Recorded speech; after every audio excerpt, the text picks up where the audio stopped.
Wali Kota Surabaya Eri Cahyadi mengikuti kegiatan kerja bakti atau Korve bersama Menteri Lingkungan Hidup sekaligus Kepala Badan Pengendalian Lingkungan Hidup Hanif Faisal Nurofik di kawasan Monumen Kapal Selam, Monkasel, Surabaya, Jumat 6 Maret 2026. Kegiatan tersebut digelar dalam rangka Gerakan Indonesia Asri, Aman, Sehat, Resik, Indah, yang mendorong peningkatan kesadaran masyarakat terhadap kebersihan dan pengelolaan lingkungan.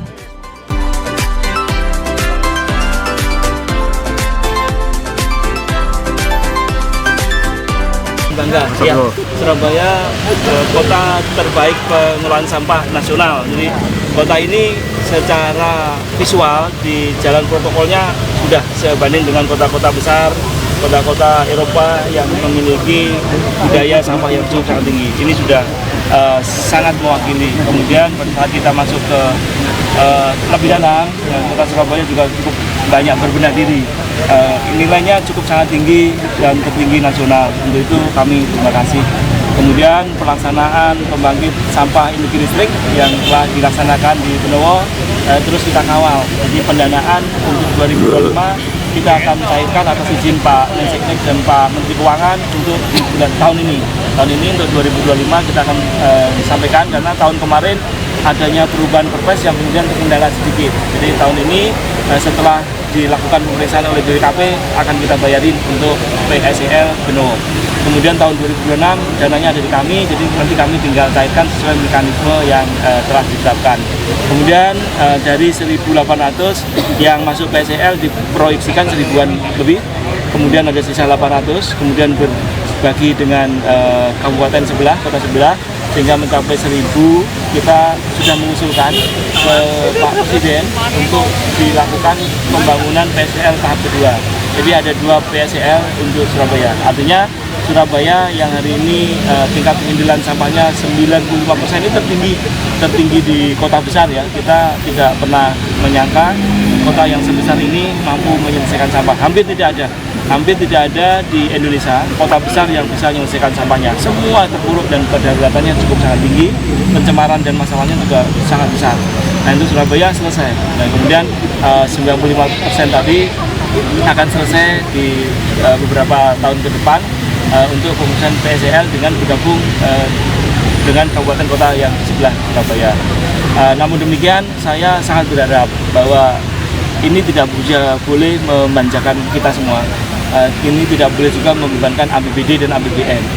Kan kita tahu persis untuk PSEL ini biayanya cukup sangat mahal ya. Untuk tahun depan aja untuk program baru 20 sen dolar per KWH. Ini cukup sangat besar. Maka kami tetap meminta Pak Wali Kota dan sudah mulai ya untuk masyarakatnya tetap pilah. Jadi pilah ini teknologi paling mutakhir dalam penanganan sampah. Tidak ada selain itu teknologi yang memadai. Dengan pilah maka sumber dayanya akan meningkat, sampahnya akan memiliki nilai ekonomi tambahan yang luar biasa, sisanya baru masuk ke PSEL. Jadi PSEL ini penanganan residu saja. Jadi benar-benar tujuan dari Undang-Undang Nomor 18 2008 menjadikan sampah sebagai sumber daya, menjaga kualitas lingkungan dan kesejahteraan masyarakat ini terwakili di Surabaya. Kami juga melihat kualitas udara juga cukup relatif bagus. Kemudian mungkin yang menjadi PR Pak Wali Kota karena ini sifatnya lintas kota yaitu kualitas air di kota lain harus menjadi ditingkatkan.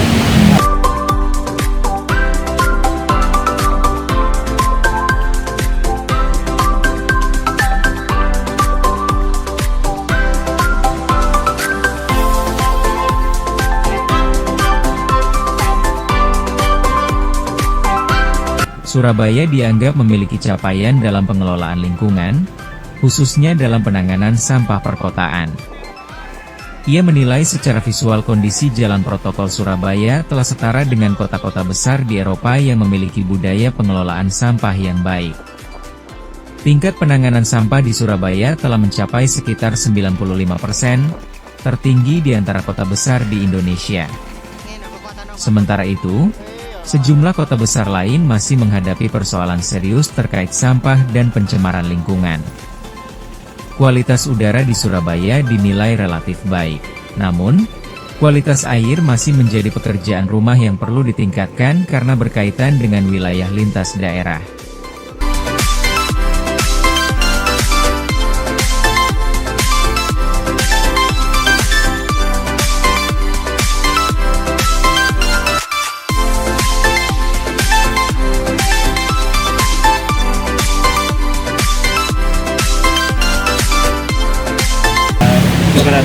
singkat kata, Surabaya ini benar-benar merepresentatifkan amanat Undang-Undang Dasar 1945 pasal 28 berita. Kami sangat bangga sekali, dan kami mohon semua wali kota bisa juga melakukan studi banding bagaimana memulai langkah di Surabaya ini sampai di titik ini, sampai di langkah ini. Ini tentu langkah yang tidak sederhana. Perjuangan arek-arek Surabaya dengan tekadnya yang kuat ini tidak bisa kemudian dinafikan. Ini benar-benar suatu gerakan yang luar biasa dan saya bangga. Jadi tentu kalau di kabupaten lain saya selalu memberikan arahan-arahan, ada bahkan sanksi.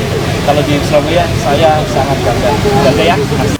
Pemerintah juga mendorong pembangunan fasilitas pengolahan sampah tambahan guna memperkuat sistem pengelolaan sampah di kawasan Surabaya dan sekitarnya. Upaya tersebut termasuk kerjasama dengan kabupaten dan kota di sekitar Surabaya agar target penanganan sampah dapat terus dipertahankan bahkan ditingkatkan dalam beberapa tahun ke depan. Matur nuwun Pak Menteri, hari ini kita diberikan semangat Pak Menteri karena kita sudah melakukan pilah sampah, tapi dengan arahan Pak Menteri ini semakin yakin warga Surabaya bahwa program ini adalah program sesuai dengan amanat undang-undang. Karena di Surabaya ini setiap yang untuk hotel, horeca ya, itu juga dengan mall itu sudah wajib memilah sampah. Dan ketika memilah sampah sendiri, mengangkut sampahnya juga harus pakai kompaktor, tidak boleh terbuka. Dan alhamdulillah dengan statement Pak Menteri ini maka akan menguatkan kemandirian sampah di masing-masing perkampungan dan di masing-masing tempat usaha, sehingga beban APBD akan berkurang untuk penanganan sampah di Surabaya. Kemandirian pengelolaan sampah di tingkat kelurahan maupun tempat usaha dapat mengurangi beban pembiayaan dari anggaran pendapatan dan belanja daerah.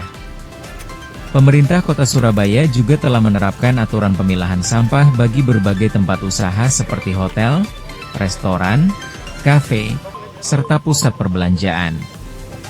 Selain itu, pengangkutan sampah oleh konvektor tidak diperbolehkan dilakukan secara terbuka. Jadi Kalimas ini adalah tempat untuk PDAM, air minum. Maka kita di sepanjang Sungai Kalimas tidak boleh ada yang kotor. Maka kita lakukan ini. Karena itulah ini buat percontohan, sehingga nanti ini akan sampai menuju ke PTA. Kita akan lakukan seperti ini. Sehingga apa yang kita lakukan, bahwa Kalimas ini adalah sumbernya air PDAM, maka airnya itu harus tetap terjaga. Pentingnya menjaga kebersihan Sungai Kalimas yang menjadi salah satu sumber air baku bagi perusahaan daerah air minum. Karena itu, upaya pengelolaan sampah di sepanjang aliran sungai terus diperkuat dan dijadikan percontohan untuk diterapkan di wilayah lain guna menjaga kualitas air bagi kebutuhan masyarakat.